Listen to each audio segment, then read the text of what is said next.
ఇప్పుడే ఒక ఆర్టికల్ ఇప్పుడే ఒక న్యూస్ చూస్తున్నా పవన్ కళ్యాణ్ గారు అంటే కూర్చొని చదువుతున్నా సరే అవకాశం వచ్చింది మీడియాతో మాట్లాడే అవకాశం లేదు కాబట్టి మీకు మీ సమస్యలే చెప్తున్నా కార్యకర్తలు పవన్ కళ్యాణ్ గారు కాంగ్రెస్ పార్టీ పాకిస్తాన్ కి సపోర్ట్ చేస్తే పాకిస్తాన్ పోమని చెప్పేటువంటి డైలాగ్ ఉంటుంది. పవన్ కళ్యాణ్ గారిని ఒకరు చెప్పదలుచుకున్నారు. పవన్ కళ్యాణ్ గారు మీరు డిప్యూటీ సరే మొట్టమొదటిసారిగా ఎమ్మెల్యే మీకు మంచి అవకాశం వచ్చి డిప్యూటీ సీఎం అయింది.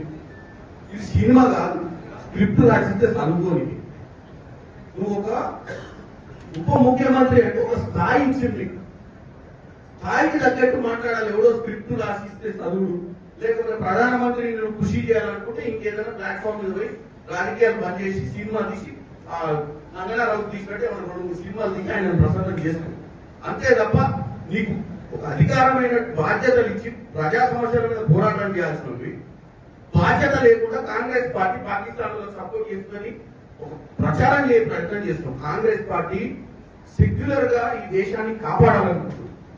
పాకిస్తాన్ ఇక్కడ ఉన్నటువంటి కుల మతాలకు అతీతంగా కాంగ్రెస్ పార్టీ అందరినీ ఒక పట్టున బతికేయాలనుకుంటుంది. పవన్ కళ్యాణ్ గారు మీ నాయకుడు ఎవరినైతే ప్రసన్నం చేస్తున్నాడు నరేంద్ర మోడీ లెక్క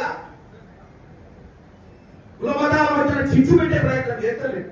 నీకు వాస్తవంగా నిలదీసే నరేంద్ర మోడీ ఎన్ని రోజులైంది? నలుగురు వచ్చి ముష్కరులు కాల్చిపోతే నలుగురిని పట్టుకునే దమ్ము ధైర్యం లేక పిట్టగదా ఎప్పుడో తిరుగుతుంది. ఏం ఇంటెలిజెన్స్ నడుస్తుంది దేశంలో?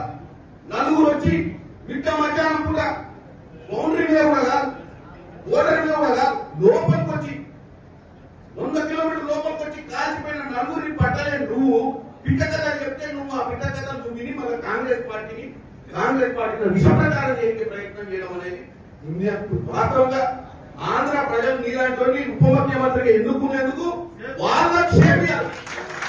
ఎందుకంటే నువ్వు ప్రజా సమస్యల మీద మాట్లాడాలి, పొలిటికల్ పార్టీని అటాక్ చేసి బేస్లెస్ గా మాట్లాడటం ఎవరినో ఖుషి చేయడానికి ఈ దరిద్ర మాటలు మాట్లాడతాడు. పవన్ కళ్యాణ్ గారికి చెప్తున్నా.